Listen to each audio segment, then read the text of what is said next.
امروز میخوایم از جهانی صحبت کنیم که توش تکنولوژی حرف اولو میزنه و من بهش میگم جهان دیجیتال. فکر کن فقط توی 1 دقیقه بیش از 690,000 پیام توی واتساپ فرستاده میشه، حدود 500 ساعت ویدیو میره توی یوتیوب و بالای 5 میلیون سرچ توی گوگل انجام میگیره. دنیایی که یه زمانی تلفن ثابتش یه چیز لوکس بود، الان با یه ساعت مچی میتونی تماس بگیری، ضربان قلبتو چک کنی و حتی در مورد آب و هوای مریخ سوال بپرسی. این فقط یه مقدمه است برای اینکه با هم بریم تو دل این جهان باور نکردنی، جایی که هر لحظهش پر از تغییره، پر از فرصته و البته پر از چالش.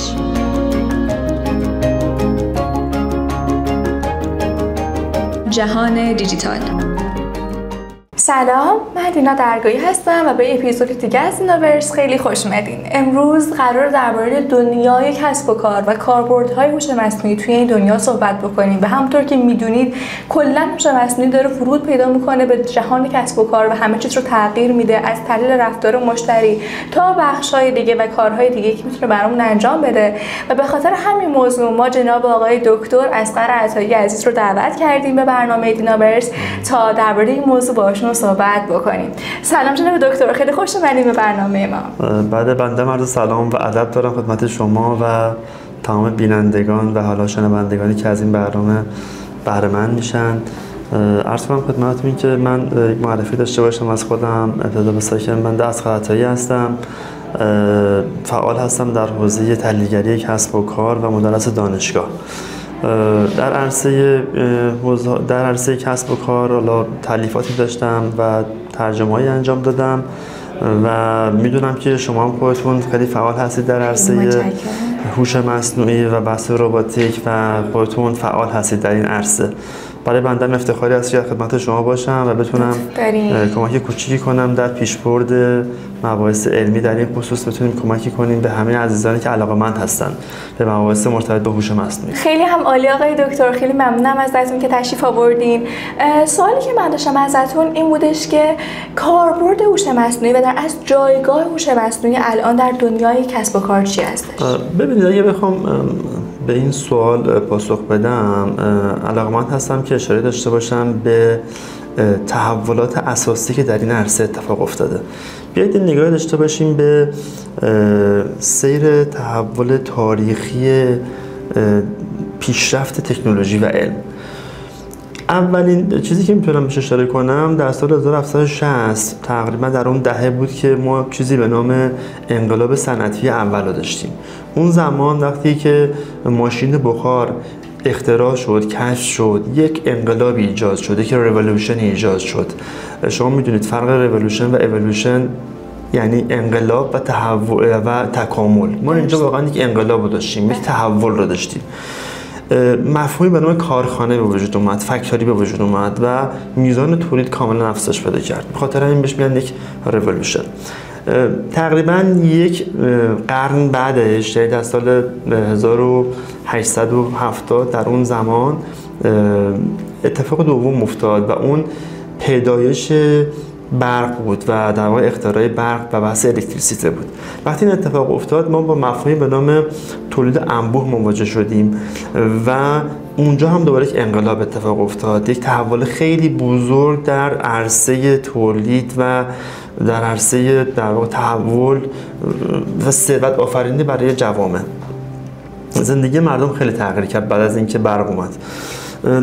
تقریبا دوباره یک بازه زمانی بعدش در هولوش سال 1940 اتفاقی که افتاد این بود که ما مفهومی به نام مین فریم ها و کامپیوترها مطرح شدن، یعنی پایگاه های داده و کامپیوترها یا پیسی پرسونال کامپیوترها به وجود اومدن و باز هم یک انقلاب خیلی بزرگی اتفاق افتاد. نحوه زندگی کردن مردم کاملا تغییر کرد، خیلی کسب و کارها تغییر کردند و یک روند رو به رشد دیگه اتفاق افتاد. در سال 1990 توی این دهه بود که دوباره یک تحول دیگه ایجاد شد و اون پیدایش اینترنت بود. وقتی اینترنت به وجود اومد مجددا نحوه زندگی کردن آدمو تغییر کرد. اینجا مفهومی به نام وب مطرح شد، شبکه، مفهومی به نام شبکه سازی مطرح شد، مفهومی به نام شبکه‌های اجتماعی به وجود اومد و این نوع تغییرات و این در واقع ارتباط بین افراد باعث شد که زندگی آدم‌ها هم تغییر کنه. این بار دیگه نیازی نبود که افراد لزوما برن و حضوری یک کاری انجام بدن. ما دیگه در وقتی که اینترنت رو داشتیم تونستیم که از زمان و مکان یه جوری مستقل بشیم انگار. من میتونستم ساعت 11 شب در خونه خودم پروژه کاری رو انجام بدم و اون رو آپلود کنم بفرستم برای مسئول خودم یا حالا مثلا کسی که می‌خواستم کار رو بهش تحویل بدم. پس یک تحول خیلی بزرگ اتفاق افتاد. پژوهشگران و تحلیلگران بزرگ دنیا اومدن و این رو مطرح میکنن که AI یا هوش مصنوعی که الان مطرح شد جایگاهش انقدر بزرگه که میتونیم بگیم 5مین تحول بزرگ تاریخ بشری هستش و در سال 2020 این موضوع کاملا جایگاهش در واقع تثبیت شد در دنیا و ما کاربردهای مختلفش رو در بخش‌های مختلف زندگیمون داریم الان می‌بینیم و لمس می‌کنیم و تجربه می‌کنیم. این الان ما یه سوالم داشته باشیم مستقیما میریم سراغ چت بات ها، اگر بخوایم ایده‌ای داشته باشیم حتی واسه نوشتن بعضی از کدامون ازش استفاده می‌کنیم. بله دقیقاً همینطور است. وضوح داره دیده میشه توی زندگیمون. دقیقاً همونطوری که می‌فرمایید و این نشون میده که چه جایگاه عظیمی داره این در واقع AI، یعنی انقدر مهمه که این اومدن همرده گرفتنش با ظهور اینترنت، همرده گرفتنش با ظهور کامپیوتر و مینفریم ها، با حتی اختراع برق، حتی اختراع مثلا ماشین بخار که کل زندگی مردم رو کاملا تغییر داد، بحث کارخونه و بحث تولید انبوه اینا که تو اون مقطع زمانی واقعا یک تحول خیلی بزرگ بودش. بنابراین AI اگه جایگاهش رو مطرح بخوایم بکنیم و ببینیم که چه جایگاهی داره در دنیا، میتونیم بگیم که جایگاهش واقعا رفیع، خیلی بزرگ هستش و انقدر بزرگ هستش که بدون شک تمام ابعاد زندگی بشری رو تحت شعاع خودش قرار داره میده و خواهد داد و خیلی بیشتر از این همین اتفاق خواهد افتاد. یعنی همراه همیشه آگاه داریم در کنار خودمون دیگه. دقیقاً همینطور. موبایلمون، در لپتاپمون همیشه هست و هر لحظه میتونیم سراغش بریم. دقیقاً هستش و حالا در لول‌های مختلف سازمان‌ها و شرکت‌ها میتونن ازش استفاده کنن. افراد چه حالا اشخاص حقیقی، چه اشخاص حقوقی، چه یک فردی که حالا در حد تحقیقات خودش میخواد یک کاری رو انجام بده، چه یک سازمان معظمی که میخواد مطالعات گسترده‌ای در مورد یک کاری انجام بده یا از این ابزار در واقع محصولات خودش استفاده کنه. کاربرد بسیار وسیع است. راجع به کاربرد بیشتر با هم صحبت خواهیم کرد، ولی میخوام بهتون بگم که جایگاهش واقعا یه جایگاه خیلی خیلی بزرگی، یعنی در حد یک انقلاب ازش یاد میشه، در حد یک ریولوشن ازش یاد میشه، تحول واقعا بزرگ. حتی همین الان ما داریم میبینیم که تو بخش‌های مختلف و ابعاد مختلف کسب و کار هوش مصنوعی دیگه به طور وضوح داره ورود پیدا میکنه. بله. تو مبحث لوجستیک و زنجیره تامین ما حتی تکنولوژی‌هایی رو داریم که مبتنی بر هوش مصنوعی دارن فعالیت میکنن. تو مباحثی مثل تحلیل رفتار مشتری و حتی پیشنهاد استراتژی‌های فروش بر اساس رفتار مشتری. خیلی چیز جالبیه. حتی شرکت‌های خارجی الان داره عملیاتی میشه و شما میخوام ببینم نظرتون در مورد اینها چیه؟ ببینید دقیقاً همونطور که میفرمایید کاربردش خیلی گسترده هستش. هوش مصنوعی به واسطه حالا اون مفهومی که درش وجود داره این امکان وجود براش فراهم شده بود که بتونیم ما علوم مختلف رو وارد هوش مصنوعی کنیم. این کم کم یه رشد پیدا کردش. اول مثلا حالا فکر کن مثلا اطلاعات مرتبط با علوم اجتماعی رو فکر کنید ما وارد هوش مصنوعی می‌کنیم. اطلاعات زبانشناسی رو وارد هوش مصنوعی می‌کنیم. فیزیک رو واردش می‌کنیم، شیمی رو واردش می‌کنیم، ریاضیات رو واردش می‌کنیم، محاسبات رو واردش می‌کنیم، پزشکی رو واردش می‌کنیم. مسائل مرتبط با علم حقوق رو واردش می‌کنیم. وقتی که این اتفاق میفته خب ما با یک عظمتی مواجه هستیم که میتونه تحلیل‌های مختلف رو در علوم مختلف انجام بده. خیلی هم میتونه خب کارایی رو افزایش بده در مدت زمان بسیار پایینی، خروجی قابل قبول و بسیار ارزشمندی رو داشته باشه. هوش مصنوعی با دو تا مفهوم ماشین لرنینگ و دیپ لرنینگ این کار رو انجام میده و میتونه به ما تحلیل‌های مختلفی رو از بابت اینکه ما در واقع به دنبال چه سوالی هستیم بره تحلیل لازم رو انجام بده، در کسری از ثانیه پایگاه‌های داده متعددی رو بررسی کنه، تحلیل کنه و خروجی لازم رو ما بده. الان میخوام خیلی دوست دارم راجع به این موضوع صحبت کنیم با هم دیگه که چی شد که اصلا بعضی از شرکت‌ها اینقدر قوی دارن راجع به این موضوع دارن کار میکنن. یه مطالعاتی رو داشتم انجام میدادم در این خصوص، دیدم که مثل شرکت‌ها تو این حوزه خیلی فعال هستن و خوب پیش رفتن و مثل شرکت‌ها منفعل بودن نسبت به این قضیه و دارن ضررشو که دارن در واقع باش مواجه شدن. شاید یه خورده موضوع رو شل گرفته بودن ولی توجه نکرده بودن. شرکت‌های مثل گوگل و مایکروسافت همون ابتدا به سایتی که این مسئله مطرح شده بود اومدن روش سرمایه‌گذاری خیلی زیادی کردن و شروع کردن در واقع به ایجاد هوش مصنوعی که مرتبط با کسب و کار خودشون بود و تونستن الان بازار این حوزه رو دست خودشون بگیرن. الان اتفاقا اشاره کردیم به مایکروسافت و گوگل که الان ما جمینای و کوپایلوت رو داریم می‌بینیم، هوش مصنوعی هایی که ارائه کردن به مخاطبینشون که خیلی خوب به نظر من چیز خوبیه و توی ابعاد مختلف داریم ازشون سوال می‌پرسیم و استفاده می‌کنیم. اما الان چیزی که هست اینه که یک خطری که وجود داره اینه که هوش مصنوعی ها دارن دیدگاه ما و حتی نظرهای ما رو یه جایی تغییر میدن. به نظرتون این خطرناکه؟ ببینید بدون شک هر تکنولوژی و هر فناوری، هر چیزی که بدون آموزش‌های درست باشه و بدون دیدن آموزش باشه میتونه خطرساز هم باشه. بنابراین پیشنهاد و توصیه بنده این هستش که ما حتما فرآیندهایی رو ایجاد کنیم که بتونیم آموزش‌های لازم رو به مخاطبین خودمون بدیم. یعنی مخاطب باید آموزش دیده باشه. در مورد کوپایلوت صحبت کردید.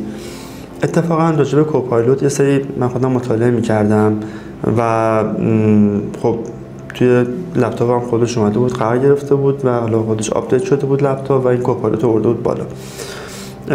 به یک دوستانم اینو معرفیش کردم که خیلی چیز جالبی هستش و اون شروع کرد باش چت کردن. منم کنارش بودم داشتم در واقع کمکش می‌کردم و پرامپتاشو می‌نوشت و اون داشت پاسخاشو میداد. وقتی جلو رفتش وارد مسائل حسی شد اصلا باش و کوپایلوت هم پاسخ حسی میداد دقیقاً و مثلا اینکه واقعا دوست دارم بهت کمک کنم، عزیزم، مثلا خیلی علاقه‌مند هستم که مثلا راهنمای بیشتری بهت داشته باشم و اینها و انگار که محبت آمیز بود و انگار که احساسات طرف مقابل کاملا درک میکرد.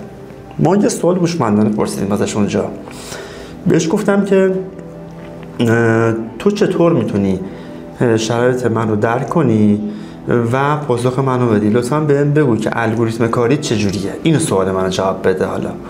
و اونم پاسخ داد. پاسخی که داد این بود که من مجهز هستم به تمام کلماتی که تو داری مطرح میکنی. من همه بار معنی کلمات رو دقیقاً میدونم چی هستش. من میدونم که تو داری در مورد با چه احساساتی رو داری مطرح میکنی الان اینجا. من از روی سرعتی که داری پاسخ منو میدی دارم تحلیل میکنم. من روانشناسی رو کاملا مجهز هستم بهش. من خیلی تکنیک‌های مختلف انسانشناسی و جامعه شناسی رو مجهز هستم بهش و با توجه به این اطلاعاتی که دارم پاسخ تو رو میدم. و وقتی منو بردی تو این حسی که مثلا داری ازم میپرسی، مثلا میگی دوست دارم که مثلا تو تنهاییام به من کمک کنی، چراغ راه من باشی، مثلا منو هدایت کنی، با هم دوست باشیم، بیشتر با هم صحبت کنیم و اینا، من فهمیدم که تو میخوای وارد یه سری مباحث دیگه هم بشی و سعی کردم بیام اونجوری بهت پاسخ بدم و من متناسب با نوع صحبتی که تو میکنی بهت میام دقیقاً تحلیل لازم رو پشت سیستم انجام میدم و بهت پاسخ میدم. ولی خودش اومد فرآیند کاری خودش و الگوریتم کاری خودش رو منش پرسیدیم، منم دقیقاً خیلی خوب و جامع، مختصر و مفید پاسخ داد. خب این واقعاً هم میتونه خطرناک باشه، هم میتونه در واقع بسیار بسیار ارزشمند باشه. ما بیشتر نگاهمون نگاه ارزشیش هستش ولی خب خطرناک هم میتونه باشه. ولی مهمترین چالشی که در خصوص هوش مصنوعی الان وجود داره بحث قابلیت اعتماد هستش به خروجی‌هاش. اینکه واقعا خروجی که ما از هوش مصنوعی میگیریم واقعا کمک کننده هست، واقعا به هدف میزنه، یا اینکه نه حالا بعد این خروجی رو بگیریم دوباره خودمون ریوایزش کنیم، مطالعهش کنیم، تغییرش بدیم، تحلیلش کنیم، بعد اون رو بریم استفاده کنیم. هنوز هوش مصنوعی خروجی‌هاش 100% قابل اعتماد نیست. که شما بخواید مثلا روش دقیقاً تمرکز کنی، به اون خروجی قابل اعتماد ببرین و ارائه بدین. اصلا ما وقتی که ورود پیدا میکنیم به این هوش مصنوعی و باشون میخوایم صحبت بکنیم، میبینیم موزیل نوشته که کوپایلوت کم میره مستیک، چت جی پی تی کم میره مستیک، یعنی اینا ممکنه که اشتباه بکنن، خودشون هم دارن به این موضوع اعتراف میکنن. و چیزی که خیلی جالبه اینه که الان خیلی ها دنبال این هستن که توی حوزه‌های دیگری هم بخوان ورود پیدا بکنن، حالا با کمک هوش مصنوعی. و به نظرتون ما میتونیم حتی از هوش مصنوعی ایده هایی بگیریم که در آینده پرورششون بدیم که حالا بخوان به استارتاپ تبدیل بشن یا هر چیز دیگه ای؟ بله، 100% هوش مصنوعی میتونه تو این حوزه کمک کننده باشه و شخصا مطالعات گسترده تو این حوزه دارم انجام میدم که ببینم واقعا چه کمک‌هایی میتونه در حوزه کسب و کار داشته باشه هوش مصنوعی. خب من به واسطه حالا نوع کاری که انجام میدم نویسندگی زیاد انجام میدم و حالا نوشتن مقاله باشه، مقاله کوتاه، بلند، علمی، پژوهشی، ترویجی، حالا در حد هر سطح دستورهای مختلف. خب یکی از کاربردهای خیلی خوبی که هوش مصنوعی انجام میده در واقع تهیه محتوا هستش دیگه و میتونه کمک کنه در نوشتن این نوع مقالات. برام خیلی جالب بود که میتونست انقدر قوی، انقدر سریع و انقدر با جملات خیلی خوب، جمله بندی خیلی قوی بیاد و خروجی‌های خیلی جذابی رو ارائه بده.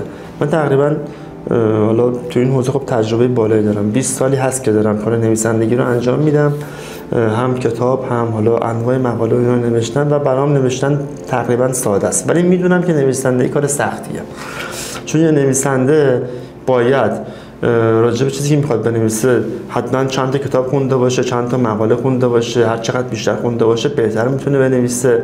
بعد که مینویسه بعد اینا رو بره دوباره ریوایزش کنه، یعنی اول چک نویس به اصطلاح مینویسه، بعد اینو پاک نویسش میکنه، حداقل تو ذهن خودش چند بار این کارو میکنه تا برسه به یه در واقع متن قابل قبول و جذاب و خوب که مثلا مخاطبم واقعا لذت ببره، چون نویسنده کلمات رو انتخاب میکنه، جمله بندی رو رعایت میکنه، گرامرش رو حتما حواسش هست، اون دستور زبانش رو حتما رعایت میکنه، مثلا میکنه چیز قوی بنویسه. وقتی من شروع کردم از در واقع حالا کوپایلوت یا سایر ابزارهای این شکلی کمک بگیرم برای انجام کار نویسندگی، دیدم که واقعا خروجی که داره من میده خروجی خیلی خوبیه، میتونم ازش استفاده کنم با توجه به تجربه‌ای که خودم داشتم و دیدم که هم جمله بندی که انجام داره میده، کلماتی که داره استفاده میکنه، ارتباط متن با موضوع رعایت شده، انسجام درونی متن رعایت شده، چیزایی که توی در واقع رایتینگ ها، توی نوشتن خیلی مهم هستش. خب این نشون میداد که واقعا میتونه در همه ابعاد در این حالا این حوزه خاصی که امروز با هم صحبت کردیم واقعا کمک کننده باشه. حالا کاربردهای دیگه‌ای هم داره دیگه، توی هر حوزه الان هوش مصنوعی وارد شده و داره کمک میکنه به کسب و کارهای مختلف که بتونن در واقع کار توسعه خودشون رو انجام بدن، سرعت بدن به انجام کار، کیفیت کار رو ببرن بالا، دقت کار رو ببرن بالا و تقریبا میتونیم بگیم اون انقلابه داره واقعا به معنی واقعی کلمه رخ میده. خیلی متشکرم آقای دکتر. اما الان میخوایم کمی بیشتر و کاربردی تر نگاه بکنیم به هوش مصنوعی و مثال‌های واقعی تری رو ازتون میخوام که برامون بزنید. خواهش میکنم. خب ببینید یکی از کاربردهای خیلی خوبی که هوش مصنوعی الان داره و به کسب و کارها میتونه کمک کنه بحث در حوزه بازاریابی هست. همونطور که شما هم با توجه به تجرباتی که خودتون دارید و مطالعاتی که انجام دادید بهش رسیدید، بعد نیست یه بار اینو مرور کنیم با هم دیگه. و در حوزه بازاریابی هوش مصنوعی خیلی میتونه کمک کننده باشه و عمده مقالاتی هم که نوشته میشه داره به این عرض، داره در همین خصوص مطالبی رو مطرح میکنه. از جمله این موارد میتونیم به همون بحث تهیه محتوا اشاره کنیم که الان هوش مصنوعی در کسری از ثانیه میتونه در مورد موضوعات مختلفی که شما نیازمند هستید مقاله بنویسید، مقاله کوتاه که جایی خود منتشرش کنید و اینها، به شما کمک کنه برای نوشتن اون مقالات کوتاه در واقع اطلاع رسانی به طرف مقابل خودتون. ضمن اینکه در تدوین برنامه‌های بازاریابی فقط کافیه شما یک پرامپت، یک دستور مناسب رو براش تدوین کنید، بنویسید که آقا مثلا من یک برنامه بازاریابی یا حالا تبلیغات میخوام، در قالب مثلا تبلیغاتم در قالب از سر مثلا اینستاگرام میخواد انجام بشه، لطفا به من بگو که در بازه زمانی مثلا 1 ماه باید چه کارهایی رو انجام بدم. موضوعم مثلا چه بدونم، مثلا فروش انواع مثلا لیوان هستش.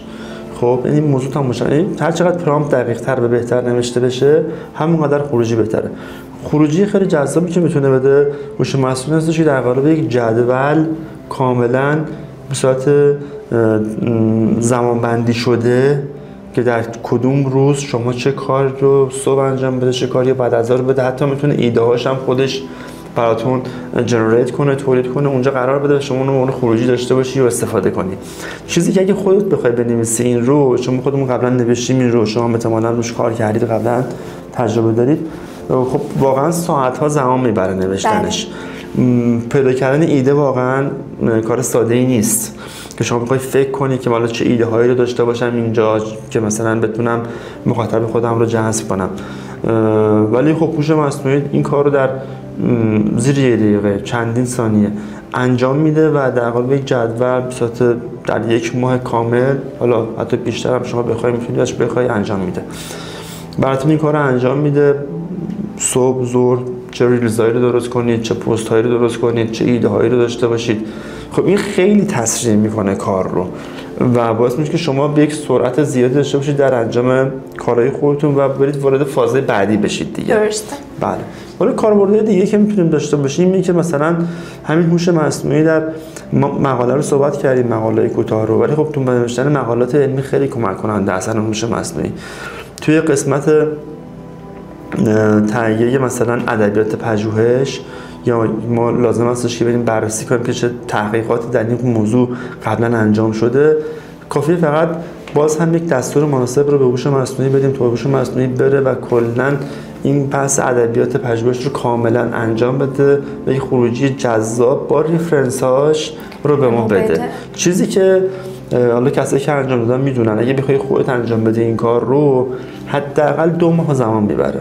یعنی حداقل 2 ماه شما باید حداقل، حالا توی مقاطع حالا کارشناسی شاید 2 ماه، تو مقاطع دکترا شاید مثلا 6 ماه زمان ببرید. شما میخواید یک در واقع فصل 2 خوب بنویسید، یک در واقع ادبیات پژوهش خیلی قوی بنویسید و پیشینه نظریه تحقیق رو بخواید خیلی خوب اینو مطرحش کنید. اینو در چند ثانیه یا حالا چند دقیقه میتونید خیلی خوب با نوشتن دستورات لازم، دادن دستورات لازم به هوش مصنوعی داشته باشید.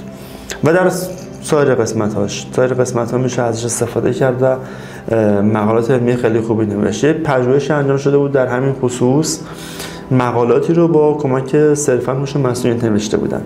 این مقالات رو به عنوان تست برای یه سری مجلات علمی پژوهشی ارسال کرده بودن برای چاپ. این فرآیندش واقعا فرآیند سختیه، چون هر مقاله رو برای چاپ نمیپذیرن. بعد یه سری استانداردها رو تو شما رعایت کرده باشید. قبل از اینکه خب این کسایی که این رو با هوش مصنوعی تهیه کرده بودن استاندارد رو رعایت کرده بودن، یعنی از هوش مصنوعی خواسته بودن که استانداردها رو رعایت بکند و اون رعایت کرده بود. جالب اینه که این مقاله‌ای که توسط هوش مصنوعی ارسال شده بود مورد پذیرش اکثر اون مقاله، اون ژورنال‌ها، اون مجله‌ها قرار گرفته بود. خیلی جالب. و تایید شده بود پروژه. چیزی که معمولا ریجکت میشه، یعنی شما اگه خودتون این کار انجام بدید، بفرستید، تجربه داشته باشید، ریجکت میشه و شما توی ترای های چندمتون هستش که موفق میشید با توجه به اطلاعاتی از قبل گرفتید این اصلاحات رو انجام بدید و بتونید اون رو تاییدش رو بگیرید. یا یک کاربرد دیگه که حالا هوش مصنوعی داشته باشه بحث هوشمندسازی این، حالا بیایم بریم توی صنعت، مثلا حالا خانه هستش. اگر شما خیلی از الان تجهیزاتی که ما توی منزل خودمون داریم، الان این مفهومی به نام مطرح شده به نام خانه‌های هوشمند. البته چندین سال هست که مطرح شده، 5-6 سالی هستش این موضوع مطرح شده، کشور ما الان وارد شده و شما فقط کافیه که یک گوشی موبایل هم داشته باشید که اون اپلیکیشن مربوطه رو گوشیتون نصب کنید و اون مثلا حالا لباسشویی که خریدید یا اون جارو برقی که خریدید یا اون دزدگیری که نصب کردید یا سایر لوازم منزلی که تهیه کردید رو وصل کنید از طریق اون در واقع اپلیکیشنی که توی گوشیتون هستش. با اینترنت فقط شما کانکت باشید. با مباحث IoT کاملا میشه این کار راحت انجام داد. IoT و این کار رو انجام داد و یکی از مهمترین کاربردهایی که الان هوش مصنوعی داره و خیلی دارن ازش استفاده میکنن بحث خانه‌های هوشمند هستش. ما در خانه‌های هوشمند در واقع وسایلی رو میتونیم داشته باشیم که مجهز هستن به ابزار هوش مصنوعی. مثلا یک جارو برقی که به هوش مصنوعی مجهز هستش، یک دزدگیری که در خانه نصبش کردیم و به هوش مصنوعی مجهز هستش. فقط کافیه که ما اپلیکیشن های اونها رو هم روی گوشی موبایل خودمون داشته باشیم، به اینترنت وصل بشیم و ازش استفاده کنیم. این واقعا خب یک تحول بزرگی رو ایجاد میکنه و کسانی که استفاده کردن ازش تایید میکنن که چقدر لذت بخشه واقعا استفاده کردن از این تکنولوژی. شما در خانه نیستی، میتونی خونه خودت رو کنترل کنی کاملا، دزدگیری خودت رو فعال کنی، دزدگیری خودت رو غیر فعال کنی، یا بخوای که لباسشویی شروع کنه به کار کردن یا قطع کنی فعالیتش رو، بخوای یه برقی رو روشن کنی، یه برقی رو خاموش کنی، یک لامپ جایی که مثلا حالا استراتژیک از جای خاصی هستش بخوای روشن کنی. خب این واقعا کمک کننده است. یکی از مباحثی که حتی الان هست همین IoT یا اینترنت آف things هستش که ما میبینیم استفاده میشه. اتفاقا توی همین موضوع اسمارت هوم استفاده میشه و خیلی چیز جالبی هم هست. اما میخوام ببینم که شما 5 سال آینده رو چجوری میبینید و به نظرتون هوش مصنوعی تو کدوم بخش از کسب و کارها بیشتر تحول ایجاد کرده؟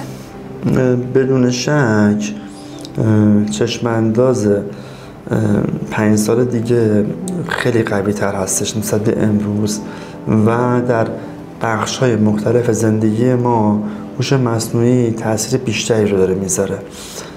الان مثلا یک مثالی که بخوام بزنم با هم دیگه بازم مرور کنیم این رو، در صنعت خودروسازی یه سری شرکت ها مثلا تسلا، مثل تویوتا، ولوو، اینا اومدن و به صورت عملیاتی دارن مباحث مرتبط به هوش مصنوعی رو پیاده سازی میکنن.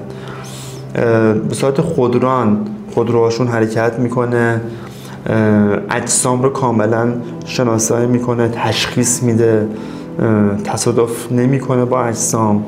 حالا نمونه‌ای هستش که حالا کلیپ شاید بیرون بیاد که حالا داره خرابش نشون میده، ولی اینکه ما این جسارت رو داشته باشیم و این شرکت‌ها این جسارت رو داشته باشن که همچین چیزی رو درست کنن، خودش واقعا جای واقعا تعجب داره، واقعا یک شگفتی هستش برای جامعه بشری امروز. شاید 2 فردا دیگه کاملا عادی بشه، اصلا آدم میگن باید همینطور هم باشه، اصلا خودران باید باشه، بگیم میشه اصلا نباشه. مثل ما که الان موبایل دستمون میگیریم و با موبایل خیلی راحت صحبت میکنیم. این همین موبایل مثلا 20 سال پیش، 30 سال پیش، 50 سال پیش اصلا چیزی که بود که اصلا به ذهن آدم اصلا نمیومد. بگیم میشد مثلا ما یک موبایل داشته باشیم که بتونیم باشه اینجوری کارمون رو انجام بدیم. درسته. و مسلماً تا 5 سال دیگه اتفاق میفته. این شرکتایی که اسمشون رو آوردم تحقیقات بسیار گسترده‌ای در این خصوص انجام دادن و زیرساخت‌های لازم رو هم فراهم کردن. همین الان هم که با هم صحبت می‌کنیم الان محصولاتشون رو تولید کردن و بازار هم عرضه کردن و واقعا این خودروهای خودران دارن، خودروهایی که با هوش مصنوعی داره همه این کارا رو انجام میده و کمک بسیار بزرگی رو داره به جامعه میکنه. خیلی بزرگتر از چیزی که بشه فکرشو کرد.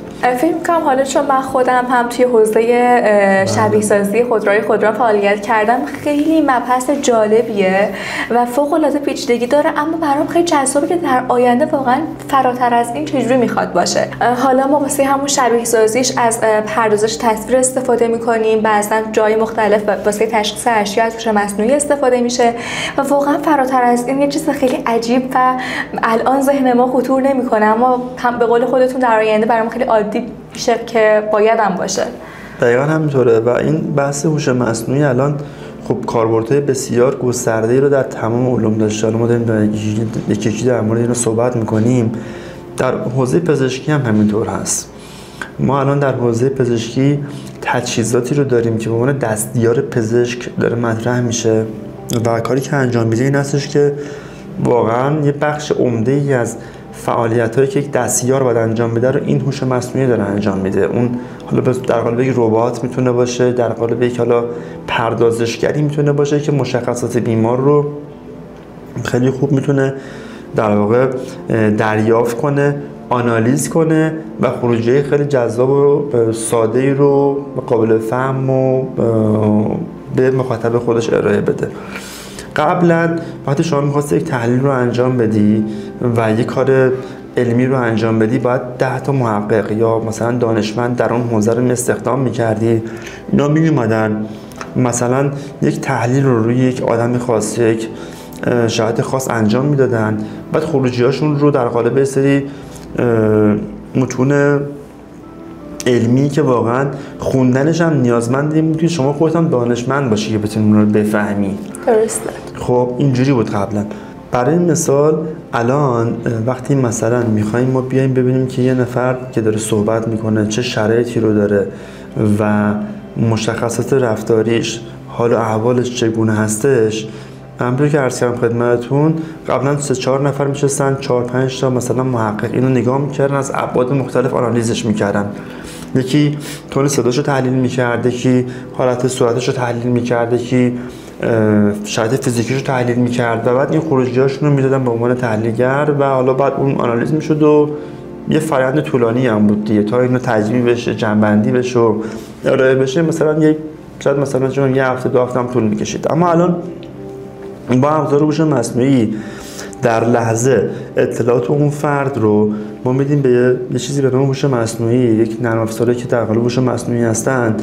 اون هوش مصنوعی هم چهره فرد رو آنالیز میکنه، شرایط چهره فرد رو، حالتهای صورتش رو، هم صداش رو آنالیز میکنه، هم وقفه هاش رو آنالیز میکنه در لحظه و خروجی که میده خیلی ساده به زبان ساده که در واقع یک فردی که فقط سواد خوندن نوشته هم داشته باشه میتونه اون رو متوجه بشه ارائه میکنیم. یا این آدم چیزی که گفتش از روی ترس بود، نه از روی اعتماد گفت، خیلی مثلا صادقانه صحبت کرد، نه این آدم دروغ گفتش، اینجا این آدم اینجا تردید داشت، این آدم مثلا الان خسته بود که این حرفو زد و خیلی چیزای دیگه. خیلی ساده میاد و کل تحلیل رو انجام میده و خروجی به شما میده.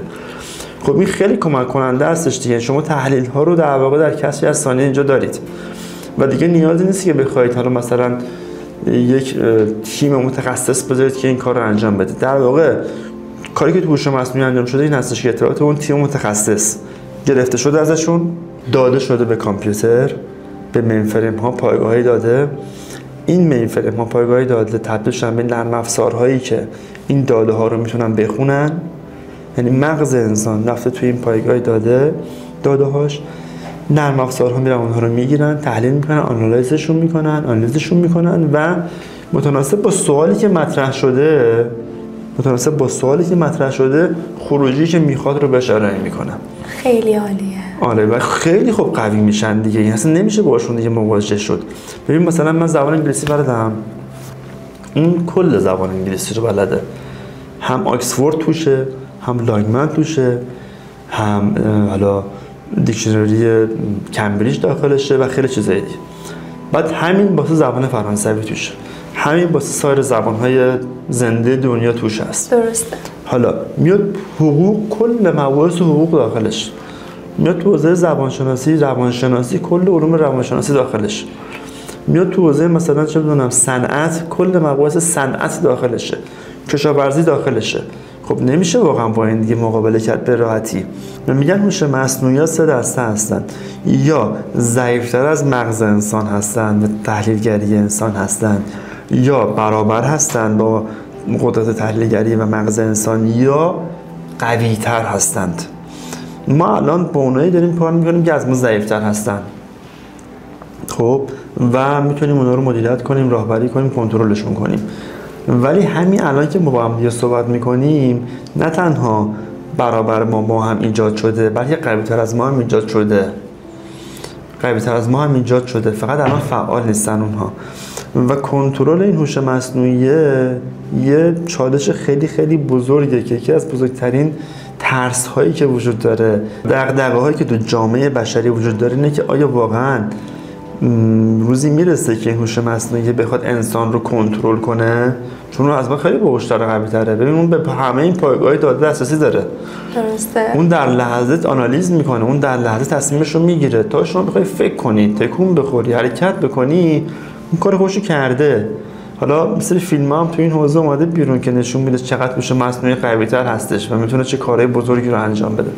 بنابراین با توجه به همه تفاصیلی که حالا با هم صحبت کردیم و در واقع مثال‌های مختلفی که با هم مرور کردیم، بدون شک در آینده انقدر این تحول بزرگ خواهد بود که میگم تمام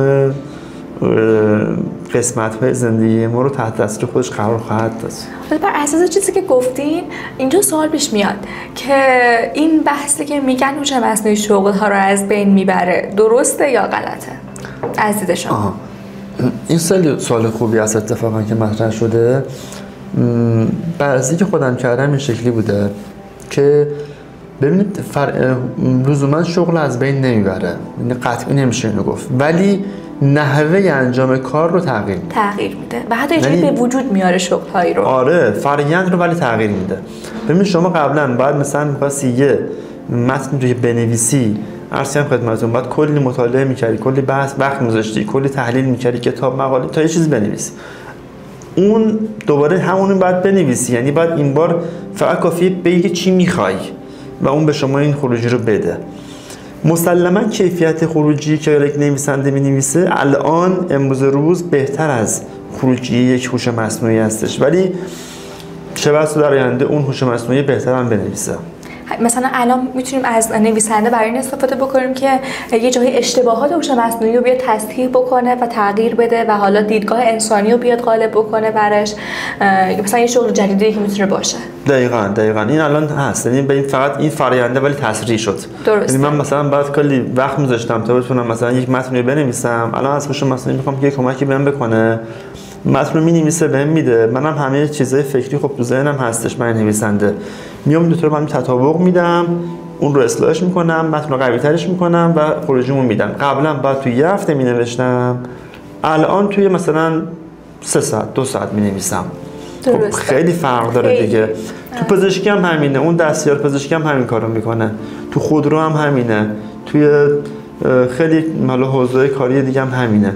همین بحث سیستم پیشنهاد دهنده هم همینه، در واقع میاد آنالیز میکنه فرد رو و پیشنهادایی رو میده که خیلی سریعتر بتونه فرد اون در واقع خواسته خودش برسه.